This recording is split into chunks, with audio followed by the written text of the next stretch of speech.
Bonjour à toutes et tous, bienvenue à la cave en vrac. Aujourd'hui, on va parler de ça.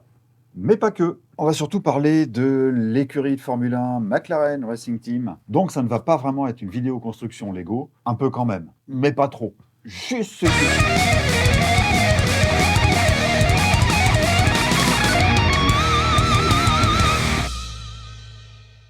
Alors cette maquette, déjà je la manipule avec désinvolture. J'ai l'air désinvolte comme ça, alors qu'en fait, intérieurement, ça ressemble plutôt à ça. Je me dis que si je l'éclate par terre, c'est plus de 6 heures de boulot qui partent en pièces détachées.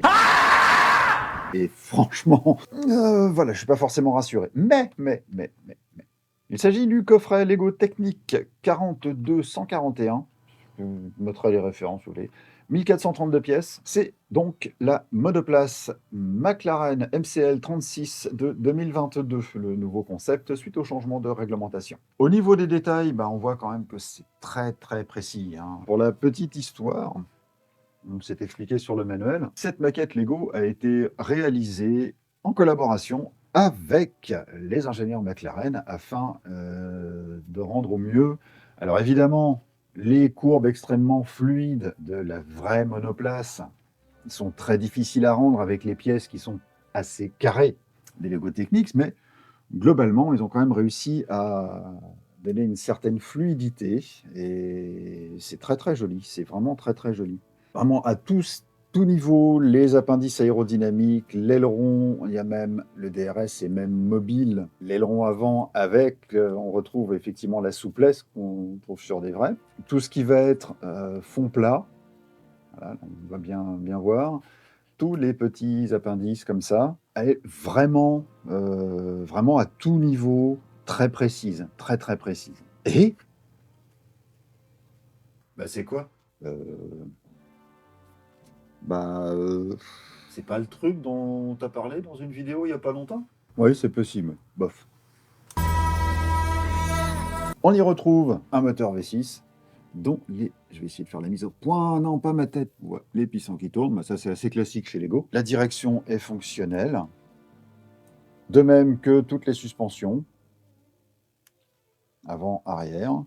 Voilà, de même que toutes les suspensions. On y retrouve vraiment une structure de suspension très réaliste. Mais donc, on ne va pas parler que de ça. On va parler de l'écurie McLaren. Aujourd'hui, l'écurie McLaren Racing Team, engagée en Formule 1, entre autres. Pour ce qui est de la Formule 1, c'est la deuxième écurie la plus ancienne, encore en activité et encore engagée en compétition. Juste après la Scuderia Ferrari. Également la plus titrée, idem, juste après la Scuderia Ferrari. Quelques chiffres qui s'arrêtent à peu près en 2023. 880 courses disputées, plus de 5500 points récoltés au total en F1, 8 titres constructeurs, 12 titres pilotes, 183 victoires, 501 podiums, 155 pole positions et 160 meilleurs tours en course. Clairement, McLaren fait partie des écuries qui comptent dans le jeu de la F1, même s'ils ont eu des périodes creuses.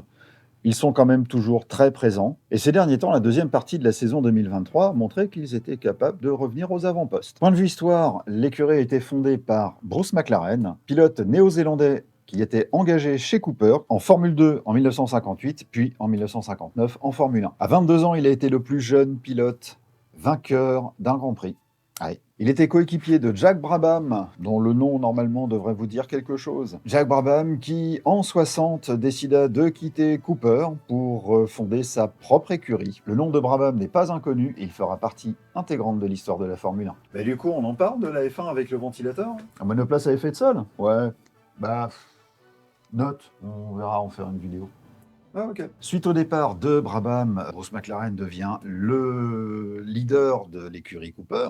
Mais bon, malgré le talent de Bruce, l'écurie Cooper n'arrive pas vraiment à obtenir de très bons résultats. La voiture n'est pas forcément extrêmement fiable. Enfin, énormément de problèmes à ce niveau-là. Au final, Bruce décide de suivre l'exemple de Jack Brabham et de quitter Cooper pour fonder sa propre écurie. Fin 1963, qu'il appellera la Bruce McLaren Motor Racing Limited. C'est en 1966 que les choses sérieuses commencent, où effectivement McLaren devient un constructeur à part entière, proposant ses propres monoplaces et et s'engage également en Can-Am. Alors la Can-Am, c'est la Canada American Challenge Cup. C'est un championnat pour des véhicules dits prototypes. Je ne vais pas détailler. Toujours est-il que l'histoire de McLaren commence beaucoup par là, avec la F1. Et donc en 66, McLaren propose son premier prototype Can-Am, qui va obtenir d'ailleurs des très très bons résultats. Et en F1, sa première monoplace, la M2B. Alors autant en Can-Am, ça tabasse, la F1,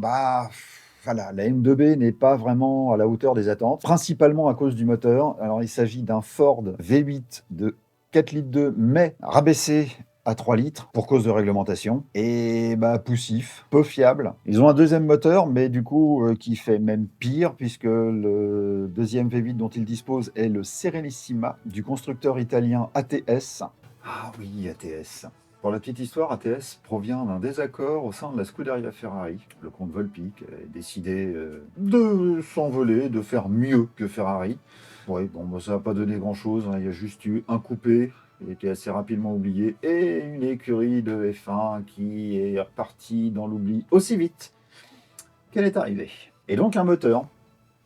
Voilà. En 1967, Bruce McLaren passe un accord avec la British Racing Motors pour obtenir un V12 qui n'arrivera jamais à cause des délais, des retards, et donc oui, la BRM a un retard phénoménal sur le développement. Du coup, ils doivent se contenter d'un V8 de 2 litres de cylindrée qui est anémique et asthmatique au possible. Ça fait beaucoup là, non? Il faudra attendre 68 pour commencer vraiment avoir quelque chose, parce que donc d'une part, McLaren recrute comme pilote Denny Hulme, le champion en titre, et en plus, ils ont un nouveau moteur, le V8 Ford Cosworth, le célèbre moteur Cosworth, qu'ils vont garder jusqu'en 83, donc belle carrière avec ce moteur quand même. Le V8 Cosworth, on a là un moteur performant, fiable, fait le boulot, nickel. D'ailleurs, Lotus et Matra utilisent le même moteur. L'année 68 verra donc la première victoire en course de Bruce au volant, suivie par 2 victoires de Hulme, qui sera d'ailleurs en lutte pour le titre cette année-là. Il ne l'obtiendra pas, mais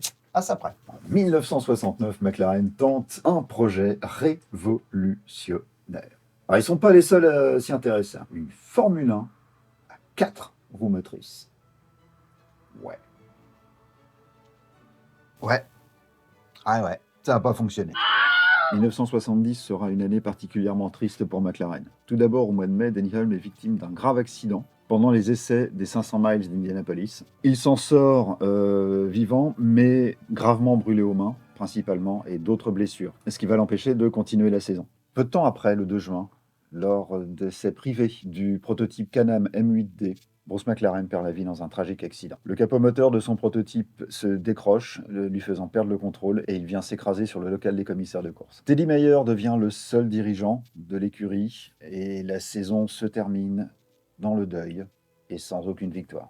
Cette morosité persistera l'année suivante. Leur monoplace, la M19A, n'est pas du tout au point. Malgré le talent de Hulme, qui est revenu au cerceau, n'a pas réussi à arracher une seule victoire avec cette monoplace. Les 2 saisons suivantes, il va y avoir quand même des victoires, des podiums, avec les modèles M19C, puis M23. Et les 2 années, McLaren arrivera à finir 3e au championnat. 1974, McLaren recrute le champion en titre Emerson Fittipaldi, qui va remporter son second titre et par là même offrir un titre constructeur à l'écurie. Denny Hulme prendra sa retraite à la fin de cette saison. En 1975, McLaren sera battu par Ferrari et Brabham, malgré 3 victoires. Fittipaldi quittera l'écurie en fin de saison et sera remplacé en 1976 par James Hunt. La saison suivante commencera par une domination de Niki Lauda sur Ferrari et verra la lutte acharnée entre Lauda et James Hunt atteindre son paroxysme. Lutte acharnée qui s'achèvera sur un tragique accident de Niki Lauda. Je vais pas trop m'étendre sur le sujet, d'autres l'ont déjà traité, cette rivalité entre Hunt et Lauda. Et il y a même un film, d'ailleurs, qui traite de ça, qui s'appelle Rush, qui est sorti en 2013. L'accident de Niki Lauda permettra à James Hunt de s'imposer et donc de remporter le titre de champion du monde. Par contre, McLaren n'obtiendra que la 2e place derrière Ferrari. Ensuite, McLaren va végéter pendant 4 saisons. On se retrouve fin 1980 avec un tournant décisif, le rachat de McLaren par Ron Dennis, qui devient par là même le team principal. Il va apporter une véritable révolution avec l'ingénieur John Barnard, qui va concevoir une véritable bombe pour la saison 81, une monoplace entièrement en matériaux composites, beaucoup plus légère et beaucoup plus rigide et robuste. Forcément, qui dit nouvelle monoplace, changement de projet, tout complètement, on remet tout à zéro, un nouveau nom pour les nouvelles voitures. À partir de là, elles seront toutes nommées avec le code MP4 pour Marlboro Project 4, Marlboro pour le sponsor principal de l'écurie. Alors oui, pour les plus jeunes, ça peut peut-être surprendre, mais à l'époque, les plus gros sponsors en compétition automobile étaient des fabricants de cigarettes. Ils ont également un nouveau line-up au niveau des pilotes, composé d'une part de John Watson, d'autre part de De Cesaris. John Watson rapportera des podiums et des victoires avec la MP4-1. En revanche, son coéquipier, qui reste encore sur la vieillissante M29F, lui ne réussira à ramener qu'un seul malheureux point et surtout beaucoup d'accidents, beaucoup de crashs, donc ça coûte extrêmement cher. Et à la fin de l'année, Ron Dennis lui dira gentiment « Pour toi, l'aventure s'arrête là ». Et leur sentence est irrévocable. Ron Dennis arrive à convaincre Niki Lauda de rejoindre les rangs McLaren pour la saison 82. Aux côtés de John Watson, ils remporteront chacun 2 victoires et McLaren finira P2 au championnat. 83 sera la dernière année du moteur atmosphérique V8 Cosworth. En effet, il est particulièrement vieillissant. Il a une belle carrière quand même, hein. Ça fait un petit moment qu'il tourne. Mais il ne peut pas lutter face au nouveau moteur V6 turbo de Renault, Ferrari et BMW. Ron Dennis demande alors à Porsche de lui fournir un moteur, financé par la holding TAG. Alors, il y a une première version qui est développée, mais la première version du moteur Porsche, pas si fiable que ça, mais par la suite, nous sommes maintenant en 1984. McLaren recrute Alain Prost, qui était chez Renault, qui surtout a quitté Renault avec, disons, dans un contexte assez particulier. Le moteur Porsche est cette fois-ci extrêmement performant et fiable. Niki Lauda est motivé comme jamais. Les résultats ne se font pas attendre. 12 courses remportées sur 16. McLaren titré champion constructeur à 3 courses de la fin. Et Niki Lauda titré, mais avec seulement un demi-point d'avance sur Prost. C'est dire si les 2 monoplaces étaient particulièrement compétitives cette année-là. Bref, un line-up incroyable, avec une monoplace qui vole littéralement au-dessus de la piste, propulsée par un moteur qui écrase tout. On ne pouvait pas rêver mieux. Dans la lancée, ils remettent ça en 85, et cette fois c'est Alain Prost qui aura le titre. Par contre, l'année suivante, y a Williams qui revient. Williams, à ce moment-là, est motorisé par Honda. Et ils ont vraiment fait la surprise. Très très bonne voiture. Et là, pour le coup, au niveau des performances, c'est chaud. Mais c'est sans compter les égos des pilotes, comme d'habitude. Et Williams ont comme 2 pilotes, Nigel Mansell et Nelson Piquet. Pas Nelson Yo, hein, pas à cette époque-là, forcément. Le père, Nelson Piquet.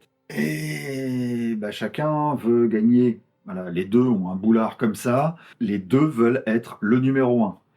Résultat, ils se battent comme des chiffonniers en permanence sur la piste. Alain Prost en profite. Et avec son talent de pilote, sa technique, sa maîtrise et son pilotage extrêmement précis, il va en profiter et arracher son 2e titre à la fin de l'année. 87 sera l'année des Williams, mais la lutte fratricide entre Mansell et Piquet sera suffisante pour convaincre Honda de motoriser McLaren à partir de l'année suivante, pour motoriser la future MP4 4, qui sera dessiné par Gordon Murray. Alors Gordon Murray, je vais pas trop m'appesantir dessus parce que c'est pas le sujet non plus de la vidéo, mais il a déjà été cité plusieurs fois dans différentes émissions. On va dire que c'est un ingénieur automobile qui a son talent et il pèse vraiment, quoi. Très très très bon dans son domaine. Il sait dessiner une voiture, il a tout compris à l'aérodynamisme. Vous verrez qu'il fait penser à quelqu'un d'autre qui arrivera un peu plus tard. Il n'a plus rien à prouver en plus déjà à ce moment-là, donc tout est bon. Et pour 88, avec cette fameuse MP4 4, moteur Honda aux côtés d'Alain Prost, McLaren recrute un certain Ayrton Senna. Alors forcément, 1988, 15 courses gagnées sur 16, le titre constructeur à 5 courses de la fin, 10 doublés. Une victoire écrasante? Oui, clairement, clairement, écrasant est le mot. Et Senna remporte son premier titre. Bon, par contre, après, c'est pas là que Senna et Prost se sont fâchés? Fâché est un doux euphémisme. 89 se conclut par le titre de Prost, ainsi que son départ pour Ferrari et la disqualification de Senna pour conduite antisportive parce qu'ils se sont vraiment un petit peu trop tiré la bourre et les gestes n'étaient pas forcément jolis. Donc pareil, je reviendrai pas sur l'histoire, d'autres l'ont fait, mais c'était... voilà. Disons que la lutte entre ces deux-là, c'était quand même quelque chose. Malgré tout, Ron Dennis est ravi, et il a de quoi, parce que là, grâce à ça, il a vraiment fait entrer McLaren dans la légende. Senna remportera son deuxième titre en 90, après avoir un peu poussé la Ferrari de Prost. Mais c'est passé. C'est passé.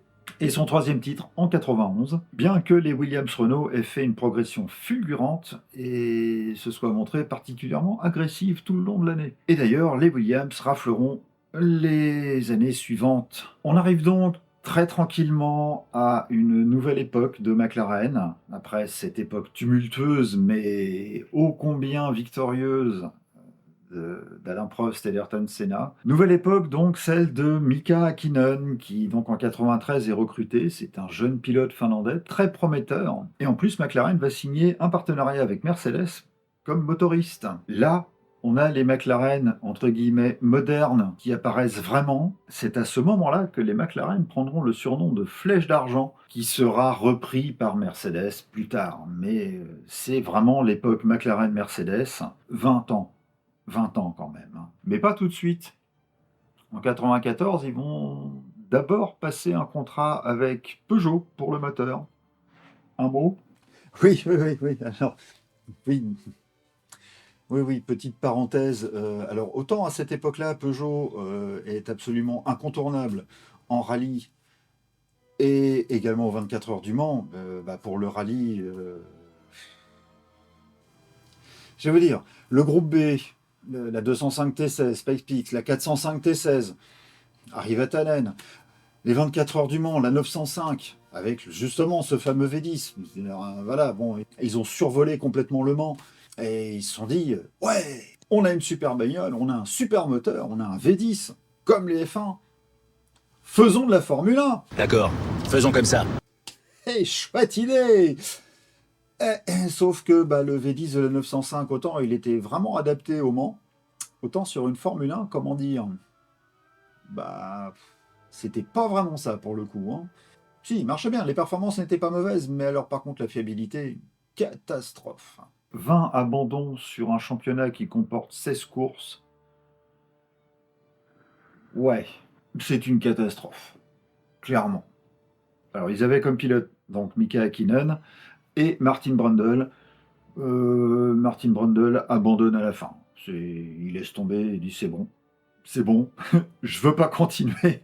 Du coup, Ron Dennis a gentiment remercié Peugeot pour leur prestation et a donc signé le contrat avec Mercedes.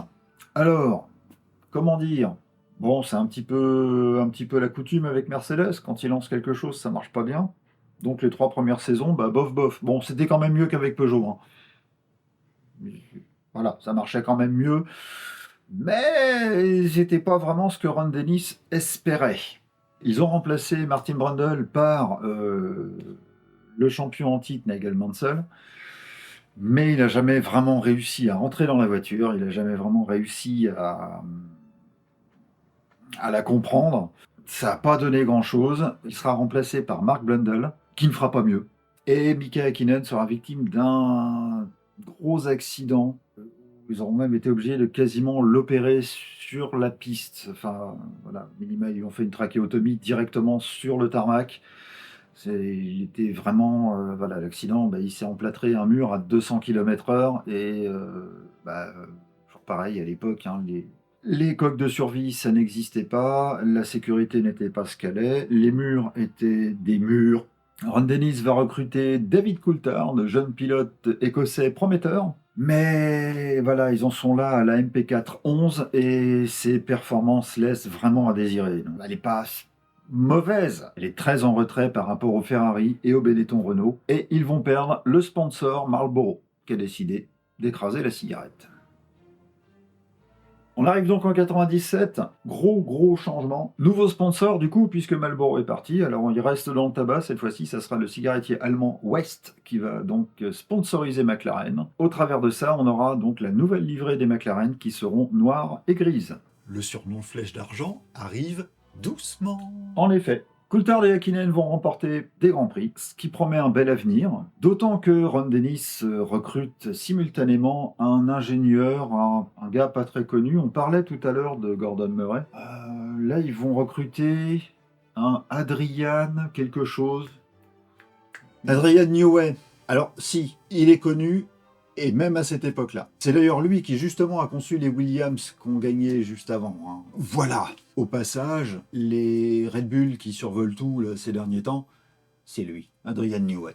Son nom, généralement, est gage de réussite. Forcément, 1988, une MP4 13 flambant neuve, une véritable flèche d'argent pour le coup, qui, dès les premières courses, va simplement mettre un tour au poursuivant. Voilà.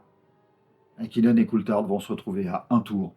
Je détaille ou le côté écrasant de la victoire est relativement clair. Forcément, titre pilote pour Häkkinen, titre constructeur pour McLaren. Alors, malgré tout ça, Ferrari n'est quand même pas très loin, parce que la MP4-13, aussi performante soit-elle, globalement, elle est très bien, mais il y a quand même quelques petits soucis de fiabilité, donc il y a quelques abandons. Donc, malgré tout, pour Häkkinen, autant le début de saison, vraiment, ils ont tout écrasé. Après, en 99, c'est pareil. Ça passe. C'est le deuxième titre de Häkkinen. Mais ça reste chaud quand même. Et du coup, McLaren n'arrive pas à décrocher le titre constructeur. C'est Ferrari qui l'emporte. Bien qu'Häkkinen ait vaillamment résisté aux assauts de Michael Schumacher. Particulièrement agressif. 2000-2001, Ferrari, vraiment, là, pour le coup, on rentre dans l'époque Schumacher, avec toutes les victoires d'affilée. McLaren doit aussi se battre contre les Williams BMW, qui sont extrêmement performantes également. Mika Häkkinen va de déboire en déboire, 7 abandons, ça fait mal. Il prendra sa retraite à la fin de l'année et sera remplacé par un compatriote, le Finlandais Kimi Räikkönen. Jusqu'en 2005, on le sait, tout le monde le connaît, c'est le tandem Ferrari Schumacher qui dicte le jeu. Kimi Räikkönen obtiendra quand même la P2 au championnat en 2003, à 2 points de Schumacher, ce qui est pas mal. En 2005, la MP4-20 est performante, mais peu fiable. Kimi finira encore deuxième au championnat. Cette fois, derrière Fernando Alonso chez Renault. Alonso qui emportera également le titre l'année suivante, avec des McLaren pas là du tout. 2006, disons que la MP4-21, pour le coup, là, elle était fiable. Là, pour le coup, elle était très fiable. Ils n'ont eu aucun problème avec. Par contre, elle avait la vitesse moyenne d'une brouette. 2007, alors il s'est passé plein de choses entre deux, entre autres, avec le tabac, avec tout, donc les sponsors, ça change. Donc cette fois-ci, en 2007, ils ont l'arrivée d'un nouveau sponsor, Vodafone, donc opérateur téléphonique anglais. Et Ron Dennis recrute Fernando Alonso, champion en titre, et un tout jeune pilote protégé de Niki Lauda, qui vient juste de remporter le GP2 avec une avance considérable, un certain Lewis Hamilton. Alors ils ont une MP4 22, cette fois-ci performante et fiable. Mais Alonso ne voit pas vraiment d'un très bon œil le petit gamin Hamilton, qui lui-même a les dents bien longues, parce qu'il arrive là-dedans, il est persuadé d'être le meilleur.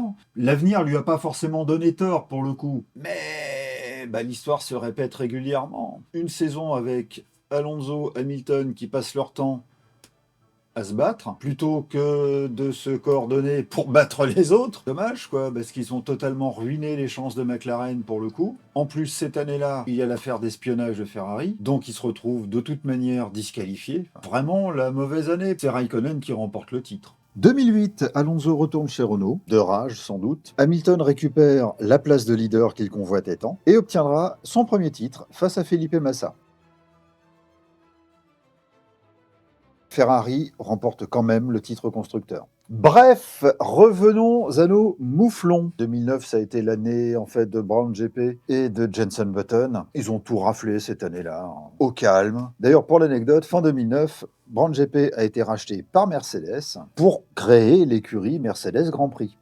Alors, ça paraît anecdotique comme ça, mais ça a quand même son importance vis-à-vis de McLaren, parce que ça veut dire une chose, c'est que Mercedes va vouloir récupérer son moteur. Et Mercedes a besoin d'argent. Donc jusque-là, ils avaient mis beaucoup d'argent dans McLaren. Et ils veulent simplement le récupérer. Ça veut dire que McLaren doit, en 2 ans, rembourser les 40% de capital détenu par Mercedes. Et puis, il va falloir aussi qu'ils se trouvent un moteur. Bon, là, ils ont jusqu'à 2015 pour trouver un motoriste. Et ça marquera la fin d'une longue collaboration entre McLaren et Mercedes. Donc, c'est une page qui va se tourner. Alors, malgré de grosses difficultés financières, ils vont quand même faire un setup totalement britannique. Ils vont aligner Lewis Hamilton et Jenson Button, qui seront sur la grille pour donc 2010, 2011, 2012. Alors, à défaut de remporter des titres, puisqu'en fait, là, l'histoire, on le sait, c'est la période de domination de Red Bull Renault et Sebastian Vettel, donc 4 années consécutives, McLaren réussira à être le concurrent le plus sérieux des Red Bull Renault à cette époque-là. En 2013, Hamilton quitte McLaren pour partir chez Mercedes Grand Prix. Il sera remplacé par Sergio Pérez, qui jusque-là avait donné des bons résultats chez Sauber. Et alors là, on ne sait pas ce qui s'est passé. Personne ne sait ce qui s'est passé dans la tête de Ron Dennis et globalement des dirigeants de McLaren. 2013 était la dernière année des moteurs atmosphériques. Plutôt que de conserver une monoplace qui fonctionnait bien, ils ont décidé de sortir une MP4 28 à partir de rien. Ils ont pris une feuille blanche, ils ont redessiné complètement la voiture. Dommage. Et le début avec les V6 hybrides sera difficile aussi. Même avec le moteur Mercedes, qui pourtant est le moteur victorieux, il suffit de regarder à côté, bah ça marche pas bien. Pas suffisamment bien du moins. Et pour couronner le tout, ils vont perdre ce moteur. La fin de 20 années de collaboration avec Mercedes. 2015, Ron Dennis passe la main et c'est Zak Brown qui devient le team principal. Il se retrouve avec une équipe pas trop motivée quand même, un peu voilà, mais il saura amener un souffle nouveau, même si les résultats ne seront pas forcément au rendez-vous. Tu sais que cette phrase ne veut pas dire grand-chose, hein. Ouais, je sais.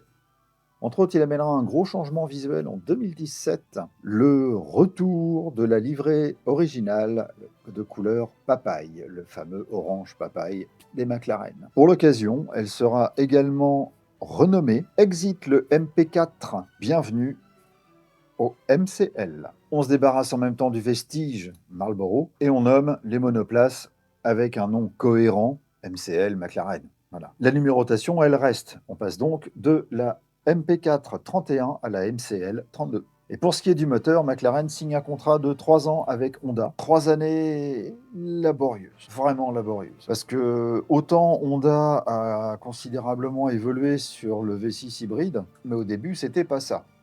Et là, en l'occurrence, c'est McLaren qu'on a fait les frais. Le moteur était pas fiable, énormément de problèmes électriques. Entre autres, la partie hybride était extrêmement délicate. Et l'intégration dans le châssis était catastrophique. Sur 3 années, ils vont récolter que 133 points. Ils vont faire 9e, 6e, waouh, et 9e au championnat. Suivront 3 années à nouveau, cette fois-ci avec un moteur Renault. C'est également à ce moment-là que McLaren va recruter Lando Norris. Il recrute également Carlos Sainz Jr. Des résultats plutôt corrects. Une saison 2019 encourageante et une saison 2020 où ils vont faire P3 au championnat quand même. C'est sûr qu'on est loin de la gloire passée jusque-là, mais ça fait plaisir. En 2021, Carlos Sainz quitte McLaren pour rejoindre Ferrari et sera remplacé par Daniel Ricciardo. Et McLaren retrouve enfin un moteur Mercedes.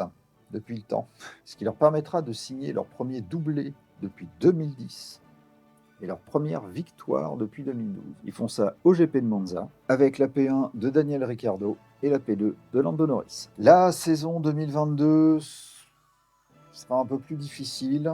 McLaren n'arrivera qu'à grappiller la 5e place du classement. Le changement de réglementation avec là cette fois-ci des monoplaces basées sur les effets de sol a été extrêmement délicat, mais au final pas que pour eux d'ailleurs, parce que tout le monde a souffert, sauf Red Bull, sauf Adrian Newey. McLaren n'échappe pas à la règle, s'est retrouvé assez dans le jus. Ils ont quand même réussi à être meilleurs que Mercedes. Faut dire que 2022 est pire que Mercedes. As. Bref, c'est pas le sujet. Pour 2023, Daniel Ricciardo a quitté McLaren. McLaren va du coup recruter un rookie prometteur, Oscar Piastri.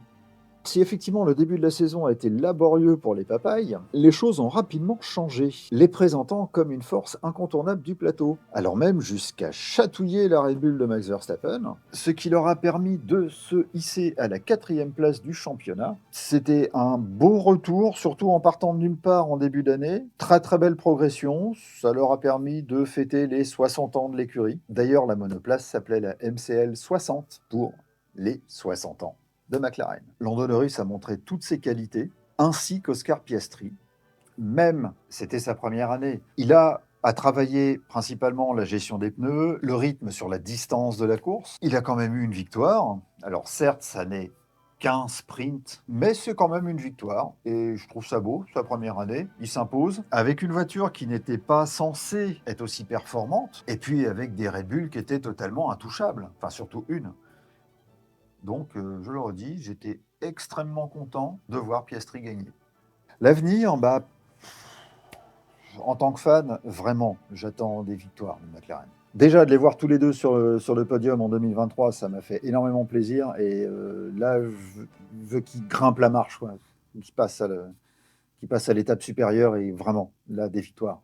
Pour conclure, McLaren, c'est une écurie légendaire, elle fait partie intégrante de l'histoire de la F1, au même titre que Ferrari. Comme je le disais au début, Ferrari et McLaren sont les deux écuries les plus anciennes, toujours en activité, toujours présentes. Elles sont quand même toujours les plus titrées. Red Bull n'arrive pas à décrocher ça. J'estime que McLaren mérite de revenir au sommet.